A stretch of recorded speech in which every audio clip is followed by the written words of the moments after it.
Mesdames et messieurs, bonsoir et bienvenue à cette émission de On s'en parle. Après Sous le manteau du silence et la promesse d'Émile, elle récidive avec un troisième roman, Quand les femmes étaient des ombres. Ces deux premiers romans ont connu un succès phénoménal avec des ventes dépassant les 100 000 exemplaires. Que nous réserve son troisième roman? Alors, mesdames et messieurs, avec grand plaisir et j'ajoute avec grand honneur également, j'accueille en studio cette grande auteure et ex-abitibienne, Madame Claire Bergeron. Claire Bergeron, bonsoir. Bonsoir, Gaby. Claire Bergeron, je le dis dans mon intro, puis je vais le dire aussi, vous êtes une auteure extraordinaire. Bien, merci, du fond du cœur. Puis, je ne le dis pas parce que vous êtes une ex-abitibienne, on se connaît depuis nombre d'années, mais je le dis parce que je n'ai pas lu vos trois romans, je les ai dévorés, tout simplement. Puis, c'est de surprise en surprise, c'est vraiment extraordinaire.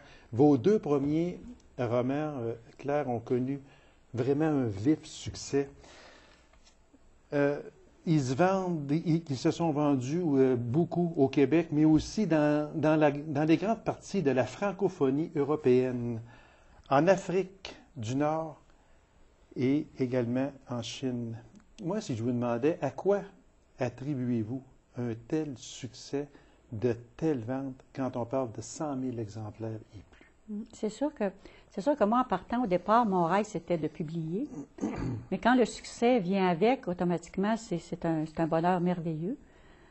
Ce qui donne le succès, ben, entre guillemets, j'imagine qu'il doit avoir un certain talent. Comme dit... non, un talent certain. Ah, ben, merci, Gaby. Non, c'est ça. Puis non, je pense que je touche aussi des sujets qui sont très prisés. Je les touche avec beaucoup d'émotion. Puis, selon mon éditrice de chez Druide, elle a dit que j'ai un sens inné du suspense. Et vous l'avez, croyez-moi. Merci. Elle dit que mes personnages sont tellement vivants, les décors sont tellement présents, qu'elle dit des fois, on a l'impression qu'on vit avec nos personnages. Elle dit c'est des gens, des fois, qu'on aurait envie de fréquenter. Fait que j'ai l'impression que ce côté-là qui rend les livres très humains font que les gens s'y attachent beaucoup. Puis quand le suspense est là, bien, automatiquement, les gens... lisent. Il y a toujours un côté historique dans vos romans, et avec une telle précision que ça doit demander énormément de recherche, parce que dans chacun de vos livres, vous allez dans l'histoire, avec, je dirais même, presque des dates, mais des années, et tout ce qui s'est passé, et c'est d'une précision extraordinaire. Ça demande beaucoup, beaucoup de recherche. Oui, bien, c'est beaucoup de recherche. Puis si on veut que notre roman soit crédible, c'est certain qu'il faut être très précis dans les dates, il faut être très précis dans les événements. Okay. Parce qu'il y a des gens qui vont lire puis qui vont souligner ces choses-là. Puis j'ai un frère qui travaille un petit peu avec moi parce que mon frère Daniel, lui, on pourrait presque dire que c'est un historien. Okay. Puis lui, il relit tous mes textes. Puis quand il y a quelque chose qui cloche, quelque chose qui ne convient pas, il m'en fait part. Mais c'est certain que je fais énormément de recherches. Je fais beaucoup, beaucoup de recherches, sûrement. Oui. Madame Bergeron, quelle similitude on peut faire entre vos trois romans? D'abord, le premier, Sous le manteau du silence, qui a été un succès phénoménal et une histoire vraiment triste, mais combien véridique, combien belle. La promesse d'Émile, également, qui était un autre roman fantastique. Et ce dernier qui vient de sortir, Quand les femmes étaient des ombres. Est-ce qu'il y a une similitude entre les trois volumes? Bien, je pense que le côté femme dans les romans, je pense que ce côté-là, une grande place. Une grande place aux femmes, oui. Une grande place à la place des femmes, mais sans jamais dénigrer les hommes, parce que même dans ce troisième roman-là, il y a quand même de très, très beaux personnages d'hommes. Mais je pense que pour moi, j'ai vraiment connu l'époque charnière quand le monde a changé, quand le monde des femmes a changé à la fin des années 60, au début des années 70, quand les études ont été permises aux femmes, que ça a été plus accessible. Moi, j'ai beaucoup souffert de ça, de ne pas pouvoir faire les études que je voulais. Moi, j'aurais aimé être médecin, mais finalement, je suis devenue infirmière parce que la médecine n'était pas accessible aux femmes. Et voilà. C'est certain que dans mes romans, ça transparaît un peu. Mais j'aime beaucoup les émotions. Moi, c'est aller chercher les émotions des gens, tu sais, pousser les émotions au maximum, savoir ce que c'est que quelqu'un peut vivre dans telle situation. Puis ça, j'aime ça vraiment beaucoup. Puis en laissant beaucoup de suspense aussi, là, pour que le lecteur ait toujours envie de lire le chapitre suivant. Moi, j'ai lu vos 2 premiers romans et je vous ai donné mes commentaires. Puis, une chose que je dois vous remercier beaucoup, ce dernier roman, Quand les femmes étaient des ombres, moi, j'ai été un de vos premiers critiques. Oui, c'est vrai, c'est vrai. Puis ça, là, je l'ai fait avec un honneur, un très grand honneur, Mme Bergeron, que vous m'ayez, comme en quelque sorte, donné le privilège d'être un de vos premiers critiques. Bien, je te remercie parce que tes critiques ont été excellentes. Merci. J'ai reçu des mots comme incroyable, superbe. J'étais très heureuse. Non, merci Gaby. Puis, merci. Honnêtement, et je vous l'ai dit, je vous le redis, les mots me manquent. Des fois, on peut se laisser emporter par l'émotion. Ce sont des choses qui arrivent. Moi, je me suis laissé emporter par l'émotion, mais combien véridique j'étais. Quand je vous ai donné mon opinion, je vous l'ai donnée à 2 reprises. Oui, c'est vers vrai. la page 300 quelque chose et vers la fin. Puis, j'étais tellement sincère, puis honnêtement, Claire, les mots me manquaient. Je ne dis pas ça là, pour vous mettre sur un piédestal, ce n'est pas ça, parce qu'on lit des fois un roman, on a de la misère un peu avec, mais lui, là, ça se lit tellement bien. Qu'est-ce qui fait que vos livres se lisent tellement bien? Mais je pense que tu répètes un peu là, ce que je viens de dire, que finalement, mes personnages sont tellement vivants. Moi, quand j'écris, j'ai vraiment l'impression que je suis avec mes personnages. Si mes personnages, par exemple, sont devant un foyer... Vous les accompagnez? Je les accompagne, Okay. Je suis là, je suis avec eux autres. Je suis assise, je les regarde parler, j'ai les odeurs. Tu sais, mettons, s'il y a des bûches dans le foyer, bien, il y a une odeur de bois d'érable qui flotte dans l'air. Okay. Puis, tu sais, je suis vraiment présente avec mes personnages. Fait que c'est peut-être ça qui fait que les lecteurs sont aussi présents avec les personnages. On va aller, Claire, si vous me permettez, avec le livre directement. Naturellement, sans donner aucun punch, ça c'est sûr et certain. Puis une chose que je peux vous dire, lisez-le jusqu'à la fin, parce que c'est là que ça arrive. À la toute dernière page. À la toute dernière page, parce que je ne dirais pas les mots, des fois ça se dira pas à la télévision, le CRTC qui nous écoute. Et puis, mais à un certain moment donné, je dis, ah, Claire Bergeron, là, elle m'a eu encore une fois, réellement. Mais c'est parce que on ne sent pas venir la fin. On ne sent pas venir l'intrigue est là, mais on se dit, ah, c'est probablement ça. Mais on est dans le champ complètement. Comment elle va faire pour se Comment sortir elle va faire de pour ces intrigues-là? Exactement. Bien, vous en sortez admirablement bien. Ouais, non, c'est beaucoup de recherche, c'est beaucoup d'imagination aussi. Oui, c'est sûr que le petit hamster, il tourne vite dans la tête. Des fois, là, il tourne vite, vite, vite. Là, oui, c'est certain. Ouais.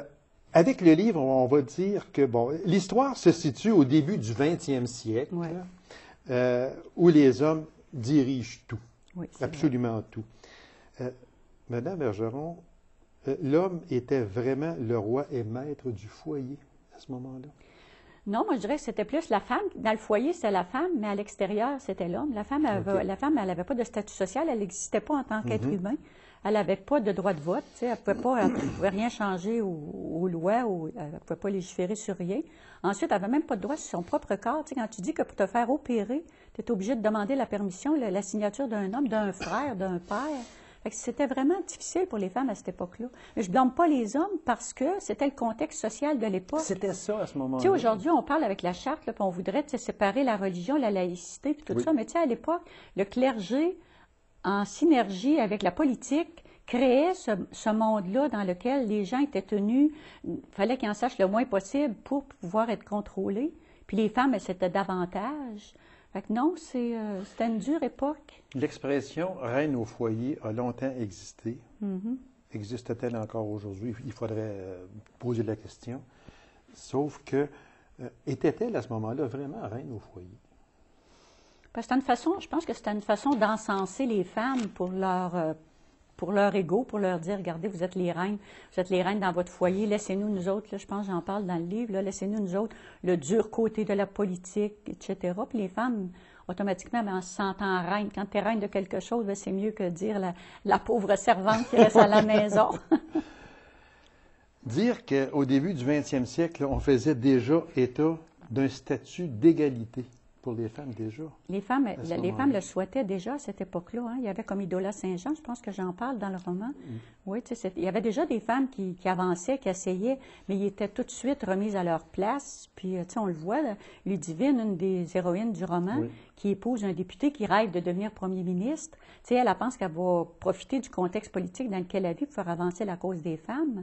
Mais on se rend qu'elle s'est fait revirer de bord. On se rend... l'expression, elle s'est fait revirer de bord. On se rend vite compte qu'elle est une épine dans la carrière de son mari. Elle est un obstacle, la carrière de son mari. Oui, et j'aime cette expression-là. Elle est un obstacle. Oui, parce qu'elle voulait, elle, très peu, hein, mais le petit peu qu'elle demandait, c'est juste un peu d'argent des fois pour les filles mères. Mais tu sais, quand tu voulais quelque chose pour les filles mères, c'était encourager le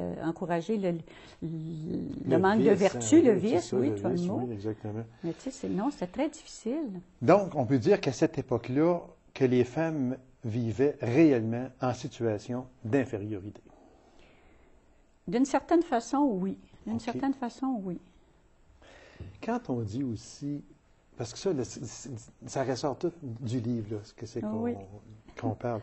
Quand on dit qu'au début du 20e siècle, il est vrai que l'homme possédait une autorité sur le corps de la femme, sur sa correspondance et sur ses relations et sur son argent. Donc, il lui restait quoi? Non, il ne restait rien. Le beau titre de reine au foyer. C'était la seule chose Avec une couronne d'épines. Avec une couronne. Ah, j'adore cette expression. Avec une couronne d'épines, exactement. Oui, c'est vrai. C'est ça qui restait? Oui, les femmes, il n'y avait absolument rien. Puis tu sais, quand tu n'as rien, quand tu n'as pas d'argent, quand tu n'as aucune ressource, tu es dépendant. Fait que les femmes étaient très dépendantes des hommes en particulier, puis la religion catholique qui, par-dessus, tu sais, puis la politique qui maintenait les femmes de cette façon-là pour maintenir leur autorité. Non, c'était important qu'il y ait un changement. Parce que l'Église prenait beaucoup de place. À l'époque, oui. C'est pour ça que la laïcité aujourd'hui, c'est bienvenu. Il faut que ça soit complètement séparé, la politique puis la religion, vraiment. Parce qu'à ce moment-là, on disait que la personne la plus forte dans un village n'était pas le maire, c'était le curé. Ah ben oui, c'est sûr. Alors, quand le curé en chair prononçait son fameux sermon, pour ne pas dire discours, c'était là, tout le monde était là, puis c'était le Dieu de la place. Ben, c'est ça. C'est pour ça que, c'est ce que je disais tantôt, quand il y a eu l'époque charnière, à la fin des années 60, bien, le clergé est tombé de son piédestal. Oui. Puis à ce moment-là, bien, ils ont fermé l'enfer. Ils ont arrêté les péchés mortels. Oui, on va en parler exactement là. Oui. On a arrêté d'avoir peur. Parce que cette transition-là, vous l'avez, vous savez très bien ce que c'est. On est à peu près du même âge. Pas loin. Fait qu'on l'a. Moi aussi, j'ai vécu ça, où vraiment, là, moi, j'ai toujours aimé une expression. On peut la dire, c'est pas méchant. On peut la dire, mais on a vécu le temps où la femme a pris sa brassière et elle l'a mis de côté. Oui, c'est vrai. C'est un politicien qui avait dit ça, mais c'est une image qui est tellement vraie. C'est vrai. C'est là. Puis on parle là, fin des années 60, début des années 70, là, environ. Mais c'est là que vraiment, il y a eu un changement radical. C'est l'époque charnière dont je parlais, exactement. Oui, quand les femmes... Puis à partir de là, moi, j'ai jamais été une féministe pure et dure, mais j'ai été une féministe qui avait envie que ma fille, elle, droit aux études. Aujourd'hui, j'ai 4 petites filles, puis je suis très heureuse de voir à quel point les femmes, aujourd'hui, ont pris leur place dans la société. Puis même aujourd'hui, là, les femmes ont le choix. Tu sais, tu peux avoir une maîtrise, mais tu peux décider aussi de rester à la maison pour élever tes enfants, si tu veux. Tandis qu'autrefois, c'était pas... Tu avais un seul choix. Quand tu étais mariée, c'était la maison, fini la carrière. Tandis qu'aujourd'hui, pour moi, les femmes ont des choix. Parce que si on va un peu plus loin, on se rend compte que au moment où l'on se parle, il y a au Canada, c'est 6, mémoire est fidèle, 6 premières ministres au Canada. Fait que, mais il y a celle de l'Ontario qui vient de démissionner, mais quand même, il y en avait quand même 6 sur 10. Fait que c'est quand même... C'est sûr. C'est certain. C'est ça. Les femmes, aujourd'hui, elles ont le choix. C'est certain que ça va toujours rester que c'est les femmes qui vont porter les enfants. Ça va toujours rester que les femmes, ils vont avoir plus tendance, des fois, à rester à la maison, mais au moins, si une femme décide, elle, qu'elle fait une carrière et qu'elle veut devenir premier ministre, elle a le choix aussi. Oui, exactement. Exactement, oui. Le fameux regret du terrible péché mortel. Ça, c'était une jeune fille qui était enceinte. On disait que le malheureux enfant que porte sa vie durant le lourd péché de sa mère, l'honneur de la famille. Ce sont ces filles enceintes ou filles-mères qui étaient considérées comme des parias et des rejetés de la famille. Ça, là, quand on dit ça, là, on se dit, ben voyons donc, mais c'était ça. C'est incroyable, hein? Une femme, juste parce que le bébé, tu sais, peu importe que la personne soit en amour, que s'il se produisait quelque chose, la femme était obligée d'aller accoucher loin de chez elle, obligée d'abandonner. Aujourd'hui, on voit nos petits bébés qui viennent au monde. Puis, à l'époque, là, il était obligé de le laisser là, de l'abandonner uniquement parce qu'il était né hors mariage. Et il y a plusieurs passages dans ça qui traitent d'un cas de même que je vous recommande de lire. C'est tellement bien écrit, ça n'offense personne, mais que ça dit la vérité. Mon éditrice, Anne-Marie, mon éditrice, a dit que c'est sûr que quand tu corriges avec quelqu'un, elle relit les passages assez souvent. Puis justement, le passage dont tu parles, là, elle dit, j'en étais à la 3e fois à le lire. Puis là, je me suis dit, mais non, elle dit, à la fin là, je pleurais encore. Elle dit, je pleurais à chaudes larmes. Pourtant, ça faisait 3 fois que je le lisais. Tellement c'est dramatique. Je pense que là, c'est là que j'ai le sens des émotions, que je suis capable de faire passer les émotions. Parce que moi aussi, ça m'a vraiment touché. Quand j'ai passé, parce que c'est quelques chapitres, ce n'est pas seulement un chapitre, c'est plusieurs chapitres. Non, c'est sur plusieurs chapitres, ça s'échelonne sur... Ça, c'est un détail dans le livre. Là, oui, c'est ça, exactement. Mais qui est tellement traité avec sincérité. Les mots sont là, sans offenser, sans offusquer personne, mais que de vérité également. Et ce que vous dites, oui, c'était le déshonneur, il faut que tu partes, que tu t'en ailles à telle place, tu vas aller après ça, on te retire ton enfant, on le donne, et là, on va arrêter là parce qu'on va donner on va arrêter là. Non, mais c'est vrai, exactement. C'était tellement ce roman-là, c'est pour ça que je dis que c'est un roman très, très intense, hein, parce que quand je l'avais présenté chez Druide, il me disait, on pourrait faire une trilogie avec, tellement, tu sais, c'est intense. Mais moi, j'aime mieux que ça, tu sais, qu'il n'y a pas un mot de trop, il n'y a pas un paragraphe de trop. Tu ne peux pas le lire de biais. Faut vraiment que... C'est parce que je lui ai dit avant d'entrer en ondes, parce que j'ai reçu le livre juste quelques semaines avant de faire l'entrevue, puis j'avais déjà plusieurs livres à lire, mais j'ai donné priorité au livre de Claire. Puis là, je me disais, mais non, mais je ne peux pas lire ça. J'aurais pas le temps de le lire. Voyons donc, je fais l'émission dans 15 jours, 3 semaines au plus. Je l'ai dévoré. C'est pas mélange, je l'ai dévoré. Parce que, puis il se lit bien aussi. Il se lit très bien. Je pense que j'ai une écriture assez fluide. C'est une belle écriture, oui, très fluide. Bien, Quand on parlait tantôt de vos précisions, on parlait de vos recherches qui sont faites à l'écriture de ce roman et des 2 autres également, c'est d'une précision extrême. Entre autres, ce qui m'a frappé, c'est les 2 tours de l'église Notre-Dame à Montréal, qui sont nommés Persévérance et Tempérance. Oui. Ça, il va avoir fait notre recherche là, pour faire ça. Oui, c'est vrai. Mais tu sais, quand tu es en train d'écrire, ton personnage est à l'église Notre-Dame. Là, tu as envie de l'écrire un petit peu assez légèrement, mais quand même l'endroit où il se trouve. Puis c'est certain qu'en faisant ma recherche sur l'église Notre-Dame, moi aussi, j'ai découvert parce que non, je ne savais pas que ça portait ces noms-là. Mais c'est bien. Ben oui, c'est bien. En tout cas, moi, je l'ai appris parce que je n'étais vraiment pas au courant de ça.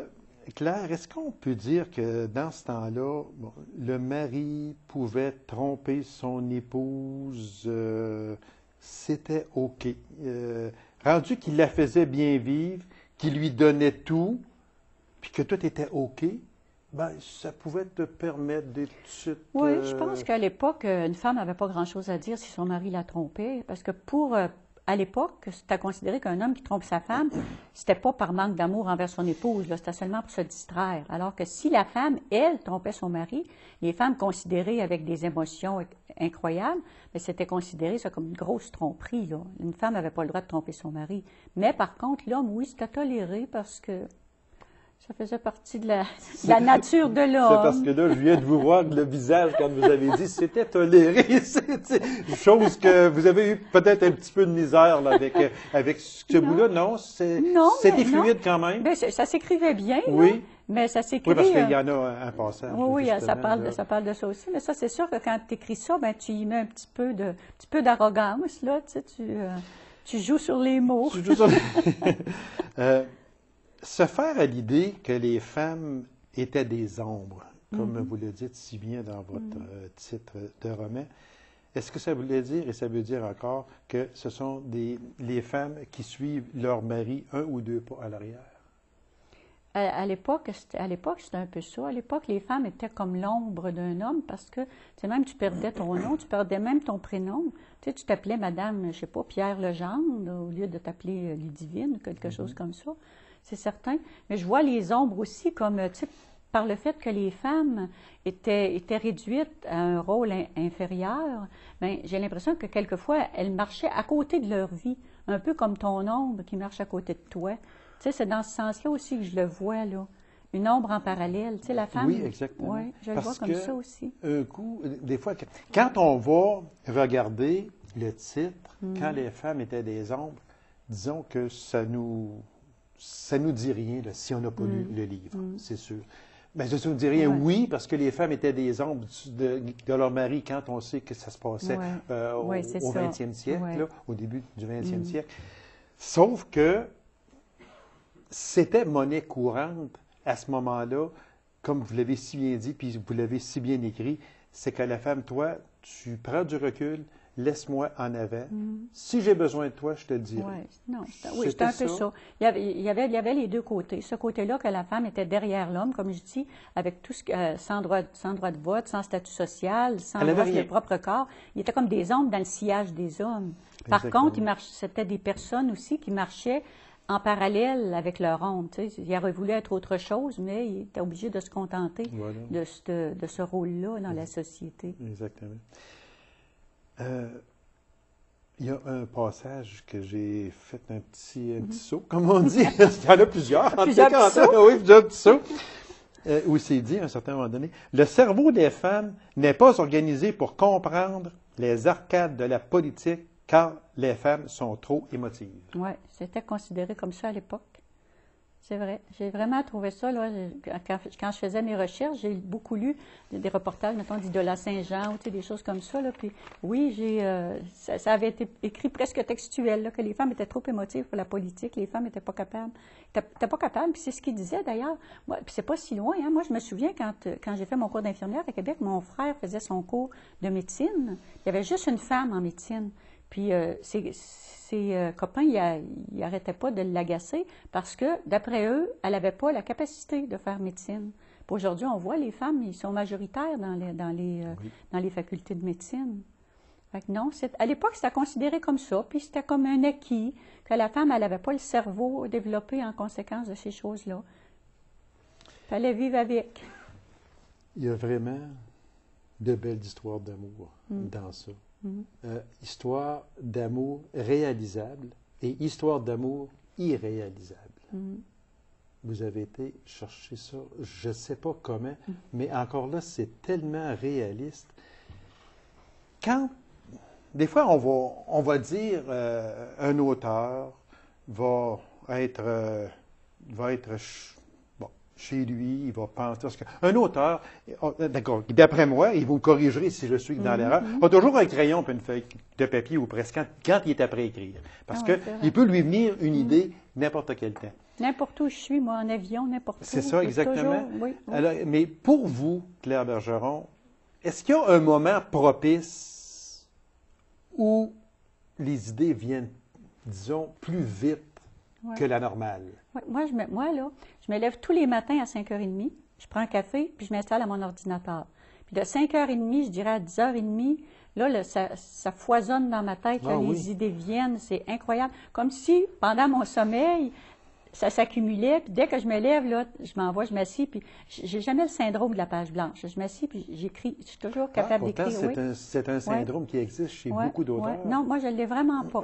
J'écris. Sauf que si, par exemple, je couche en dehors de chez moi, puis je reviens le matin à 9h, impossible d'écrire. Ça, là, non, non.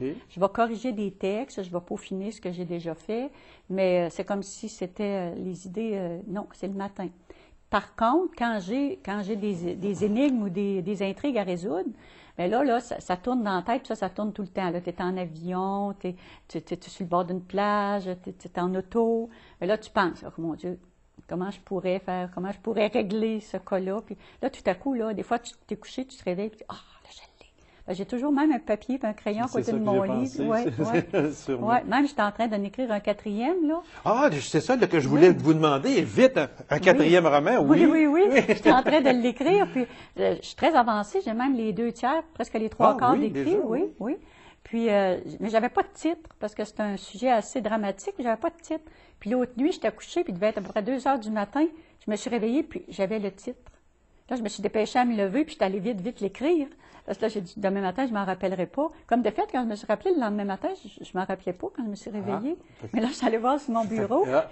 Le titre était là. Là, je ne vous le dirai pas tout de suite, là, des fois que ça changerait. Mais le 4e roman, oui, il s'en vient. C'est sûr qu'on va en parler en temps et lieu du 4e roman, mais est-ce que c'est encore une histoire qui peut s'être passée dans l'Abitibi? Oui, celui-là, Quand les femmes étaient des ombres, ça, c'est un roman qui sort uniquement de mon imagination. Tu sais, j'ai apporté beaucoup à travers des choses que j'ai entendu dire, entendu raconter, mais l'intrigue est totalement inventée. Comme les 2 premiers volumes. Les 2 premiers. Ce sont des faits vifs. Ça partait d'un fait divers, disons, là, quelque chose comme ça. Puis le 4e, lui, c'est la même chose aussi. C'est vraiment quelque chose qui s'est passé ici en Abitibi, sur lequel, comme tu as vu les 2 premiers, je romance. On parle d'un fait vécu, mais très, très romancé. C'est ça, parce que les seules choses dans ça, c'est que en particulier, on parle de Montréal, Québec, et on parle du Témiscamingue. Oui, de Ville-Marie. De Ville-Marie aussi. Puis près de Noranda aussi, hein, quand ils s'en vont là, ouvrir une mine là, à Nord-Roiville. Oui, exactement. C'est un petit village près de Noranda. Vos livres, celui-là est sorti des éditions Druide. C'est une nouvelle maison d'édition pour vous? Oui. Et le prochain peut aussi, peut-être aussi? Probablement, oui. Je voulais me rapprocher. Druide, c'est une maison d'édition qui est à Montréal, qui est tout près de chez moi.